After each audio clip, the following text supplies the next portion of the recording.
Let me tell you a story about an amazing horse. In the early 1900s in Germany, a man named Herr von Osten trained his horse to count by tapping his front hoof. He would call out a number, and the horse would tap the correct number.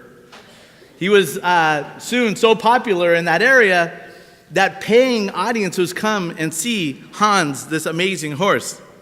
Hans was soon adding, subtracting, dividing, and doing complex mathematical calculations by simply just pounding his front hoof. He was able to count the number of people in a room or characteristics like how many people are wearing glasses. He became known as Clever Hans. The doubters came up with different scenarios saying it was only because of his trainer, so if we give different people, he wouldn't be able to count. Hans had no problem. He continued to count. Then they had another idea, and so two people came, one on either side of Hans. One whispered in one ear, and the other whispered in his other ear and told him to add those two numbers up. And unfortunately, Hans could not do it. And upon further investigation, they came to realize that Hans could only solve the problems if someone he could see knew the answer. When Hans was given a math problem, he would watch the person in front of him, and as he would begin to pound his hoof, when he got to the correct number, that person would relax and applaud, so Hans would stop. You see, Hans was indeed a clever horse. He was indeed Clever Hans, not because he could calculate math, but because he knew where to look for the answers. Do we know where to look for the answers? Bartimaeus in this gospel story knew that the answers to his woundedness were right in front of him. He knew that he needed to look to God. And I know it's weird to say it, but in many ways, Bartimaeus, the blind man, could see things much more clearly than I do. No jokes about the new glasses. He knew to look to Christ. And I know sometimes in my own life, I have a need to want to control. I have a need to want to do things my way. And after struggling and eventually failing, it is only then that I finally relent and come to Christ. Bartimaeus knew better than that. What Bartimaeus lacked in physical sight, he more than made up for in his faith. With all Bartimaeus would have had to face in life, I could understand if he had struggled with faith in God, but he didn't. So I'm left with the question, why do I struggle to see God at work in my life? In the time of this gospel, people with physical ailments were often told that it was because of their sin or the sins of their parents that caused these challenges. Bartimaeus would have heard those cruel words over and over again, blaming his blindness for sin. And I'm sure some way he would have probably felt outside of God's love. I am sure there are times that sometimes we feel outside of God's love. But do we, like Bartimaeus, seek the answer to our brokenness right here in Jesus? Are we like those people of the crowd, or are we like Bartimaeus? When things go wrong in our life, do we believe maybe that we are cursed or that God has forgot me? Or do these moments instead increase our hunger for God? Do we have empathy for those in need? Do we reach out to the stranger? Do we welcome the immigrant? The crowd wanted Bartimaeus to go away. They wanted him to stay quiet because they did not understand him. I remember in my own ways having a hard time understanding the people around me. I remember struggling with immigration until I sat down and had a conversation with my father-in-law-to-be and hear his story of immigrating from Mexico and working 3 jobs and working so hard to feed his family. It helped me to see that the beauty of a person is in hearing their story. But so often we want to quiet people that aren't like us. We see it lived out in our society. We saw it last year in the shooting of the Republicans at the softball field. We saw it this week in the mailing of bombs to Democrats.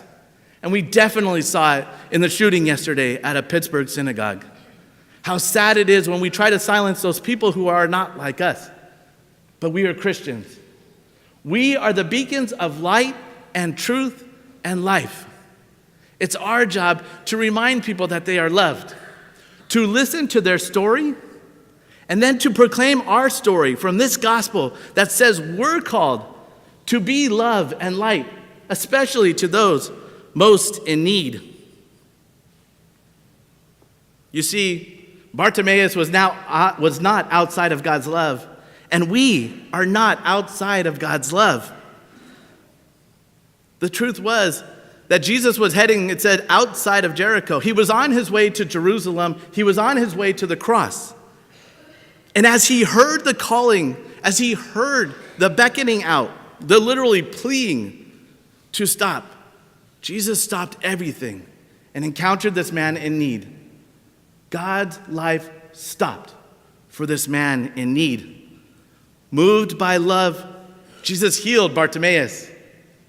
Moved by love, Jesus heals us today. In Bartimaeus' statement of faith, I want to see, we see more than just a desire for a physical healing. We see a desire and a longing for the healer. Do we long for the healer, or do we just want to be healed? My mom and dad did a wonderful job bringing me up to see that Jesus is the answer to that which ails me, and that Jesus is right here in front of me in prayer, in word, and definitely in sacrament. Every Sunday, I see Jesus. I see Jesus all around us. I see him especially in word and Eucharist. But do I truly hunger for that encounter? This is a struggle we have. We can be deceived by physical sight. We see Christ, but do we feel Christ? Bartimaeus did not see Christ, but he felt him move in his life. And when he knew that he was near, he called out to him. He reached out to Christ. Putting aside everything else, being silenced and rebuked, he put aside everything. He put aside the naysayers. He put aside possible humiliation. He put aside his pride. He put aside fear. Bartimaeus called out to Christ, and Christ responded. We have our own naysayers in our life, do we not? We have those in our life who will tell us that God does not love us, that God cannot love a sinner like me, that God does not exist. Sometimes those naysayers are the people or even the loved ones around us. Sometimes those naysayers are us.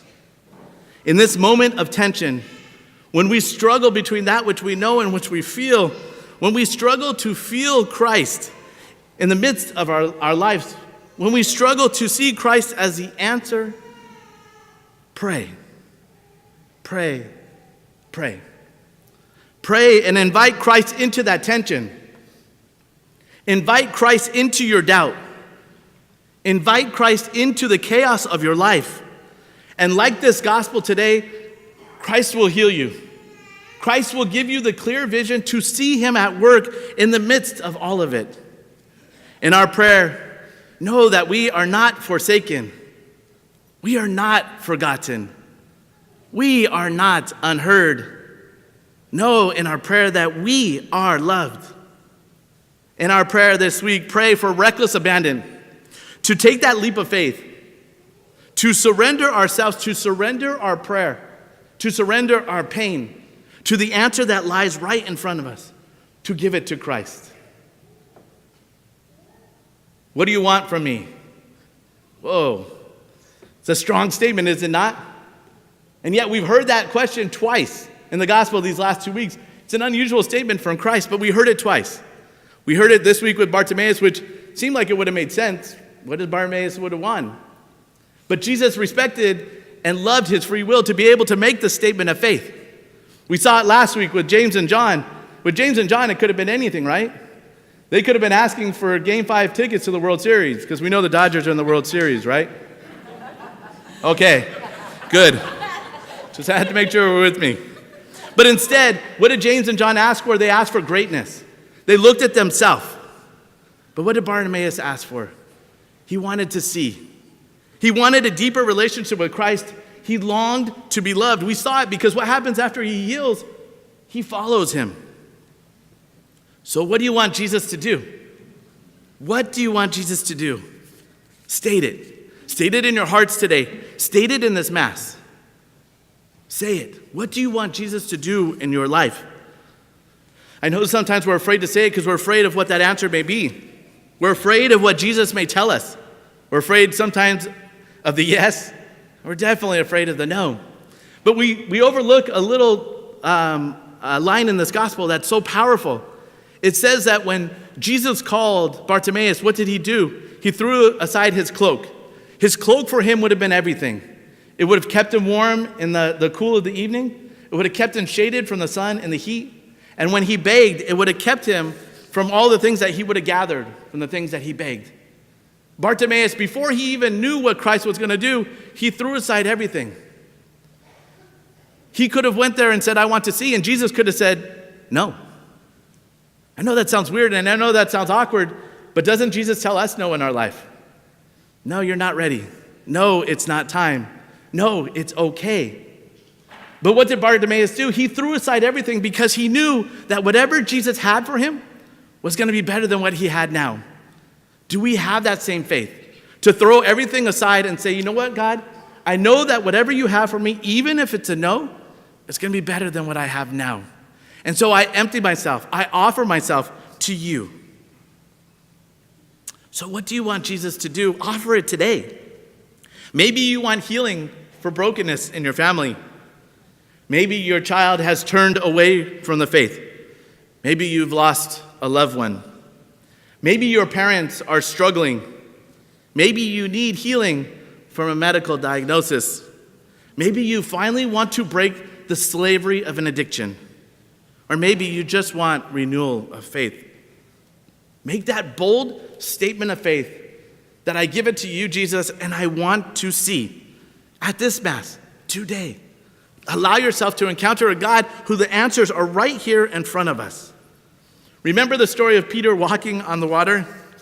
He was able to do amazing things when he kept his focus on Christ. When he watched for Christ, he was able to walk on water. So too are we, able to do amazing things when we keep our focus on Christ. Yeah, and Peter, the winds and the storms, the sea, and even the ability to walk on the water, I'm sure was up in his head. And then finally he relented and gave in, and he looked at these things rather than watching Christ. And when he looked at those things, he began to sink. We too begin to sink in our life when we lose focus on Christ. Let us offer the storms of our life. Let us offer the chaos of our lives to God. To pray that he be here in the midst. To give us the peace and the grace. To know that the answer to everything we need is right here in front of us. Let us see Jesus. In our eyes of faith today, pray. We don't have to be a clever horse to know the answers that we need are right here in front of us. We pray today in word and Eucharist that as God becomes in our midst, we see him as the answer to all our needs. Amen.